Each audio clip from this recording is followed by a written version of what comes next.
Shalom and welcome to another edition of Parasha Talk. I'm Rabbi Elliot Malamet in Highland Park, New Jersey, Highland Park Conservative Temple Congregation on Shemet. Joining me are good friends. It's Rabbi Barry Chesler, Solomon Schechter, Day School, Long Island, and Rabbi Jeremy Kalmanovsky of Anshe Chesed in New York City. It's great to see you. It's great to have you. Great to be able to have these conversations. Ki Tavo this week, an amazing Parsha. But before we begin, we would be remiss if we didn't, spend a moment on the world historical event of the passing of Queen Elizabeth.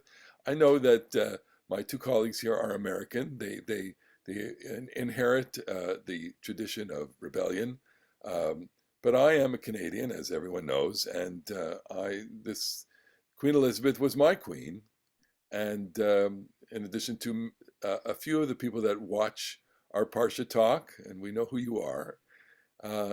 And this is a world historical event. On that scale alone, it's worth remarking. And So go ahead. when you say that Queen Elizabeth is your queen, I suppose that gives us the opportunity to say that Freddie Mercury is our queen. But can you, Elliot, maybe just explain to me in a couple of sentences, what is the Commonwealth? I don't get it. And what is the Commonwealth are Kingdom? the nations that all inherited the mantle of the monarchy. That these were nations founded by, that were part of the British Empire. There's no longer a British Empire, but they all share in common a heritage of the monarchy. Look, in Canada, the Queen's effigy, her picture was on all the coins, the $20 bill. And stamps too, right? And stamps too, many of them, not all of them, of course. And the Queen is in my passport. The Queen, you swear an oath when you become a citizen of Canada to the Queen. The Crown is the name of the state attorney is the Crown. It's called the Crown. It's the Crown versus a defendant. And the Crown, plays a significant role as the non-political, the apolitical ceremonial head of state. And I mentioned this in my show last week, that's actually not a bad idea. It's not a bad idea to have someone who has that symbolic role that can function as a unifier and to keep private their own political opinions and be above the fray. And the way a parliamentary democracy works in a constitutional monarchy is the party that has the most seats forms a government and goes to, in Canada, they go to the Governor General, who's the representative of the Queen, and says we can form a government at the Governor General's invitation, basically. Israel, by the way, inherited that form in the office of the president. The president has the same constitutional, as it were, position as the monarch. It's a symbolic, ceremonial head of state that is above the political fray and intervenes, during political crises when one party or another can't form a government, etc. But she was truly an incredible individual, and 70 years is beyond the lifetime of many. And the Nasi in Israel, I do think, I mean, I don't exactly know, but I think it's a fairly salutary institution because the people who have occupied it have, with the exception of one guy who literally from that office went to jail for rape. They have mostly been people of, just really wide admiration through society, and they've been able to, like, give tochecha sometimes. Speaking of this week's parsha, to give some criticism to the political life, and have articulated like civic virtue kinds of things in a good way. So I think that the Nasi office is a really good thing, and in the United States we don't have it. And in fact, right now, I mean, here in 2022, everybody is there's simply no avenue in which people can be a leader in a non-viciously partisan way. Right. Yeah. Trump has to be viciously partisan in his way, and even though I'm generally speaking a fan of Joe Biden, like there's an argument to say that MAGA Republican speech was also viciously partisan. with malice toward not quite a few. Malice towards some, as Brett That's right. Stevens said. Yeah. As Brad Stevens said. Okay, so back to our parsha. Our parsha Ki Tavo. It's quite a fascinating parsha. I wouldn't say it's an amazing parsha, of course, but it's fascinating because look, we recognize the opening of the parsha. We recognize the opening of the parsha from the Haggadah of Pesach, and the passage that I'm referring to is the passage that a pilgrim makes upon bringing the first fruits. The pilgrim places the first fruits in a tene, right? The tena, and he goes to the court and he brings the tena to the court. No, the tena is a basket, and he sets it down. he sets it down, and Kind of a drop shot, like just a little, just over the net. He pops it. he recites to the Kohen, V'anita v'amarta, Arami oved avi. My father was a wandering Aramean. So, what's great about this passage, and how is this passage a model of a religious sensibility? I'm going to turn to you, Barry, and because So this is one of my favorite passages in the Torah. And one of the things that we sometimes forget is that Judaism is the religion of the rabbis. And whatever we want to call the biblical religion, it's not Judaism. And the biblical religion was driven by this idea that the culmination of God's promise to our ancestors was to be in the land of Israel. Right? And that's why this passage is so important. We began wandering in Aram. We went down to Egypt. God brings us out with signs and wonders. And in this passage in particular, there's a great deal of emphasis on the miracles that God did for us. And he brings us to this land, and the farmer comes with his first fruits, which are the tangible evidence that God has fulfilled his promise. So let me quote the verse. It's verse 10. Va'ata hine heveti et reshit pri adama. Now here I am bringing the first fruits of the soil. Asher natata li Adonai. Right, and that Haveti, I just realized, echoes the fifth word of redemption in the passage in Exodus chapter 6, the one that we have a Kos Eliyahu for. Okay. So God says it in Exodus Haveti, and the farmer says it when he brings his fruits, because this is the fulfillment of God's promise. So it's such a fascinating. Among other things, I just want to say, Barry, well, what a great point that is, and reminds you that you can't read a Bible passage. You got to read the Bible. You got to read the whole thing, and to hear the echoes from one passage to another. That was a great connection. So I want to say that I use this text as a model of all ceremony creation, right? We are custom ceremony designers sometimes as rabbis, and what this passage does is it says that there's a declaration, a narrative. There's a story that asks, why am I here? How did I get here? When we stand under the chuppah for a wedding, when we stand with a boy or girl at their bar bat mitzvah, when we are at any kind of transitional moment, any liminal moment, we always have to kind of stop and take note of where we are. And the Arami Oved Avi passage basically says, you stop now, you pilgrim. It's a declaration, it's a script.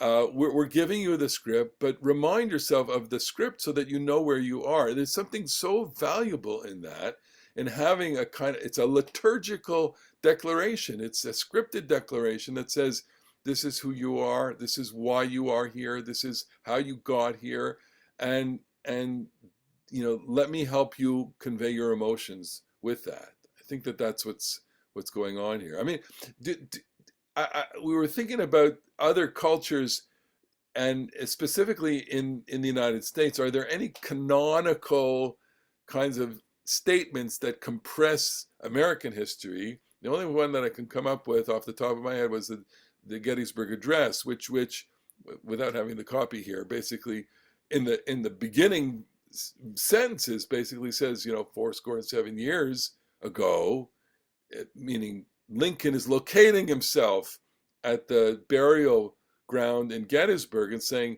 this is why we're here. This is why we're here. And it becomes a canonical text because it compresses a history into a very accessible way, I think. I think that, first of all, obviously the Gettysburg Address, like this passage, is brief, and it's got everything packed into it.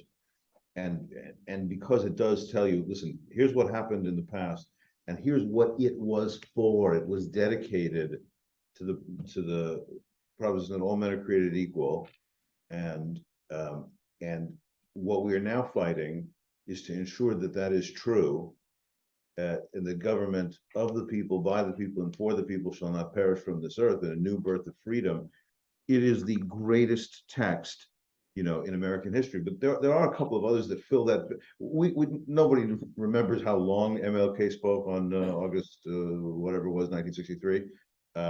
But that description about the dream for the future, I think, plays a similarly canonical kind of role. Absolutely, absolutely. So that speech is an interesting counterpoint, because I'm thinking about Aramio Vedavi and the Gettysburg Address, and what they do is reduce history so that we all can acknowledge the beginning, whether it's the Wandering Aramean or the Declaration of Independence. It begins with the beginning, and we are carried forward by it. And a lot of us have been thinking about 9/11, which was this past Sunday, and a lot of note was made how the ceremonies that mark the day, even in New York, have changed quite a bit in the 21 years since the original event, because there are just fewer people who were witness to what happened. And I don't know that anyone sees 9/11 as a beginning of something.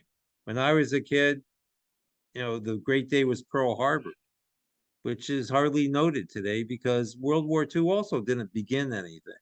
Okay, It's but part of our it's so part of our history, but it's not the sweep of history. what all of those days then are missing is a canonical text that anyone could read and coalesce with. I mean, on Israel Independence Day, do we crank out the Israel's Declaration of Independence? It is a compressed history of Israel up until its declaration. Even the American Declaration of Independence it's not a particularly long document, and it does summarize, what the situation was and what the grievance was. Most people can't relate to it because it presents the tyrannical abuses of the monarchy and the power.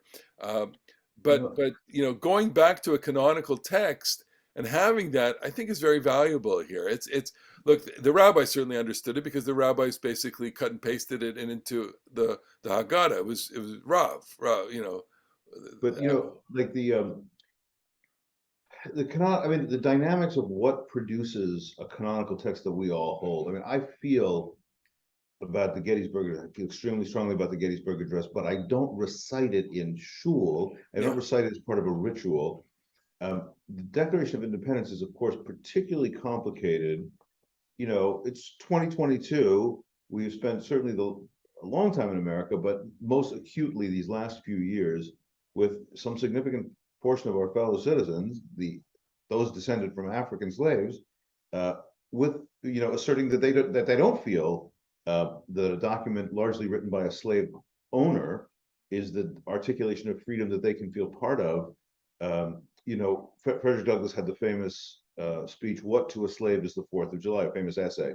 What to a slave is the 4th of July? And he in Frederick Douglass's own greatness, he says, "I'm not giving up on America because the Declaration of Independence articulates such a powerful ideal. It is my ideal, even as I am acutely aware that it is not realized in practice. So I can't celebrate your 4th of July today, but I can hold this country to the ideal articulated in the document itself." Like Aramio Vedavi, among the things that I find powerful about this passage is that, as you guys were saying before, it locates Jewish history in a sweep of exile, wandering, and homecoming and return. This is Judaism, man.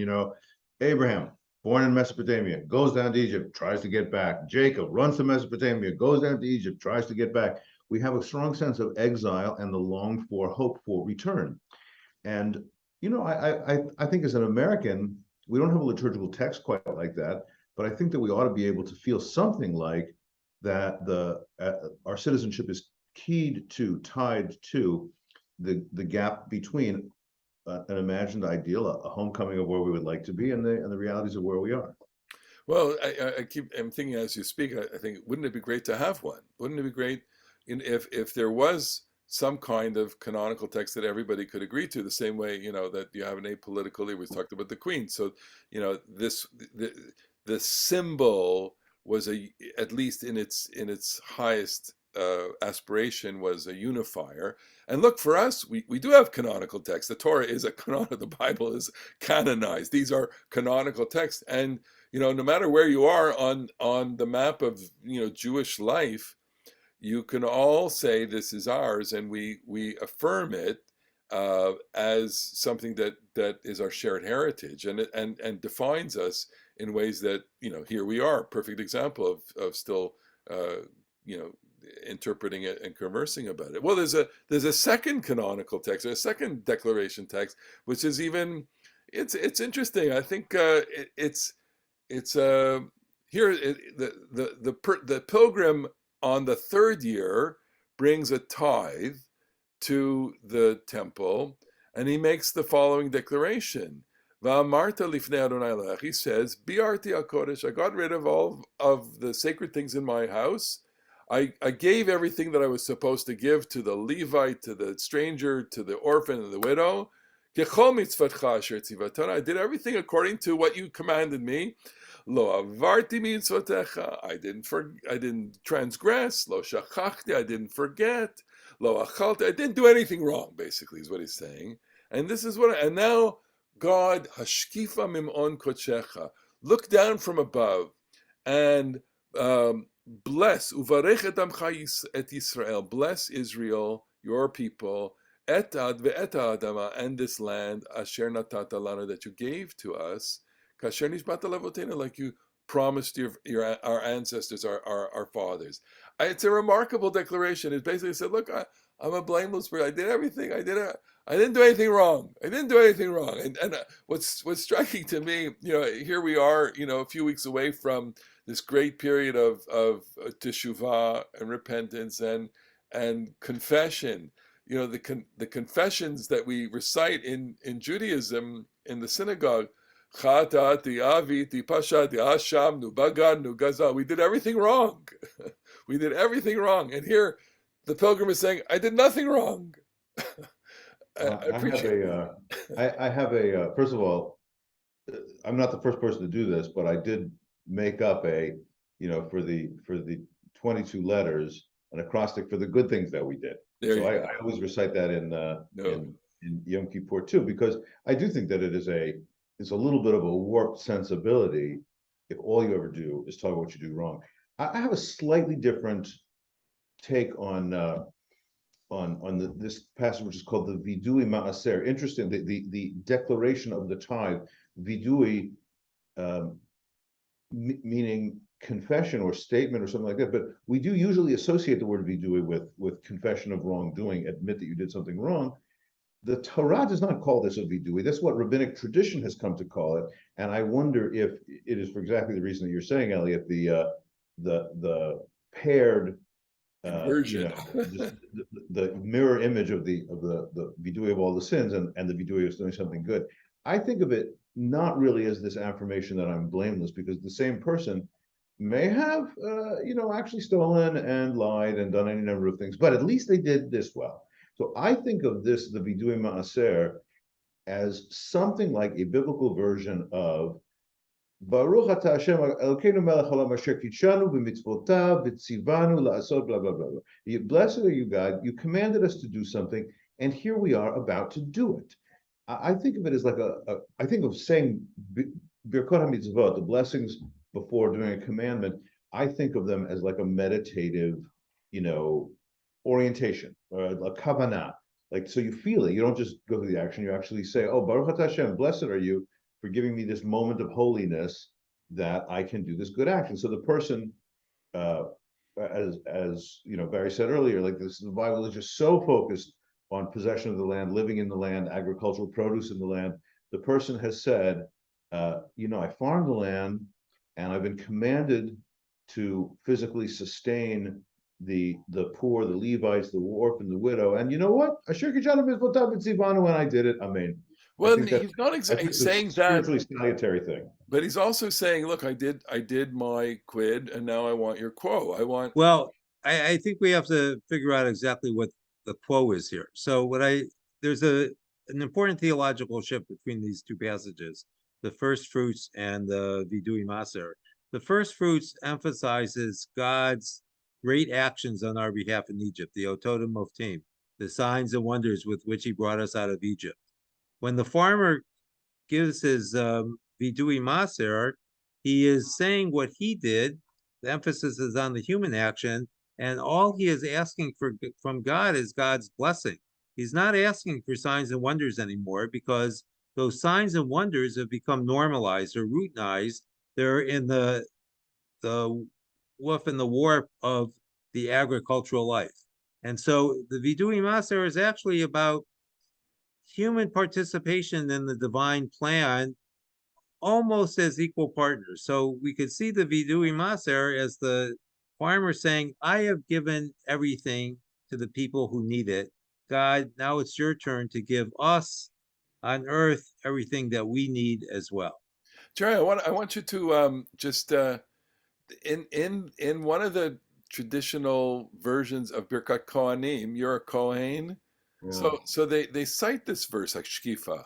So when you as a Kohen say as part of the ritual repetition of the Amidah, as happens in most parts of Israel every day, it happens in most diaspora Orthodox synagogues on the high holidays and the Shalosh Regalim, the pilgrimage festivals, and not that often outside of Orthodox synagogues. But I do feel very moved to do it. I feel that power of blessing and love of the people. So whenever I'm in Israel, certainly I try to do it every day as I can. So you get up there, you go up, the Kohanim go up onto the bima or whatever raised platform or in front of the ark. In the repetition, when the Shliach Tzibur gets to the blessing of Ritzei, you go up and you put the towels over your head and you face the ark, and then as the prayer leader goes through the Modim paragraph, they get to the end of that. And then you say a blessing, and you say, Baruch atah Hashem Elokeinu melech haolam, asher kiddeshanu b'kedushato shel Aharon. You sanctified us with the holiness of Aaron. V'tzivanu levarech et amo Yisrael be'ahava, and you commanded us to bless the people with love. And so you say word by word, the Shliach Tzibur feeds the Kohanim the Birkat HaKohanim, the priestly blessings, Yivarech Adonai v'yishmerecha, etc. And then when that's over, you turn back. You have when you say the blessing, you turn towards the people, and when it's over, you turn back towards the ark. And there's a little kavanah that you're supposed to say, which consists mostly of this verse: Hashkifa mimon kochecha min hashamayim. Look down from your heavenly abode, as you said before, and bless the people and the land, which you've given us. But there's a little line before that, which is Asinu masha gazarta aleinu, afata ase masha alecha la'asot. We've done what you asked of us. Now you do you do your end of the bargain. And I did not know until when preparing for this conversation, I looked that Rashi quotes that phrase too. Asinu masha gazarta aleinu, we've done what you commanded us. And he quotes it out of the Midrash. So I didn't know until preparing for today that what the Kohanim say is not only a verse, they say the Midrash on the verse and the verse, which I thought was pretty cool. It's quite an astounding theology, which is, and I mean, audacious is what I want to say. It's a chutzpah. We've done our share. Now you got to do your share. In a way, we're saying to you, God, time to show up. Basically, or we've delivered for you, and it's not begging God. It's just saying to God, we're holding you to your promises, and that there's a lot of audacity there, I think. There is. I mean, it is audacious. We talked a few weeks ago on Parshat Akev about the degree to which the quid pro quo, do the mitzvot so that you'll get rewarded, the degree to which that works or doesn't work. This is part and parcel of that same kind of religious orientation that human beings listen, that the good part, the very generous and attractive way to say this is that God and Israel or God and humanity have a brit. We got a covenant. Each of us has some responsibilities. We'll do some stuff. God will do some stuff. And the reciprocity of that is what makes the building of a community dedicated to doing our part is like really, really one of the best things in Judaism. The sort of how about a little something for the effort, God? Like, can I have a tip? Is maybe a little bit less appealing, but so it is. All right, I know we don't have a lot of time here, but let's just go to the next little passage. We didn't talk about this before. But this is such a great passage. It's chapter 26, verse 16. Hayom hazeh. This day. First, we could talk all about the word Hayom in the book of Dvarim. That Hayom is this day. It's a long day that it's been going on with this speech. Hayom hazeh Adonai Elohecha mitzavcha lasot et hachukim ha'ela. Today, God is commanding you to do all these laws.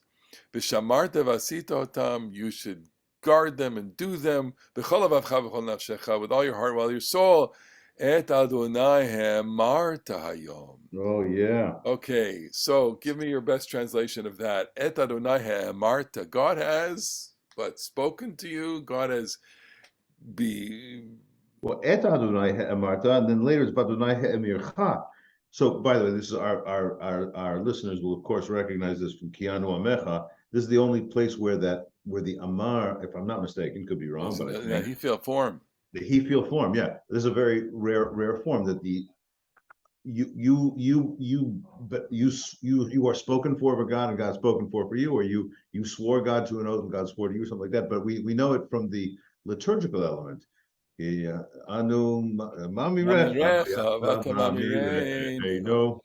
Okay, go to the last verse. We're to be God's treasured people and to be placed above all the other people. That's a rather another audacious statement. In a way, it's saying you're chosen, and you have responsibilities. And relating to being chosen, it doesn't mean being better, but maybe that's. Well, you can't. It's a little hard to talk our way around Elyon. L'titcha Elyon will put you above. But listen, we are an inheritor.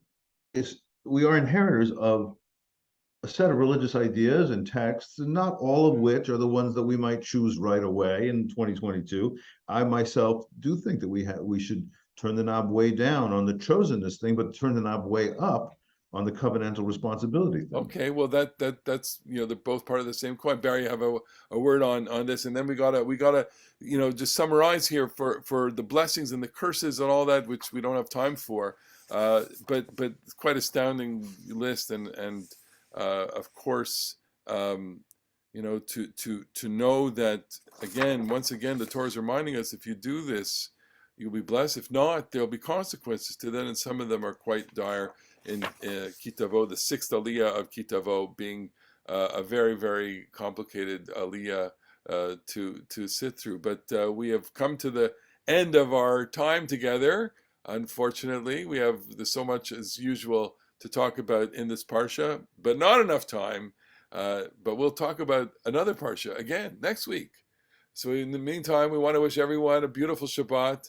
Have a wonderful, wonderful Shabbat. And we look forward to seeing you again on the next edition of Parasha Talk. Shabbat Shalom.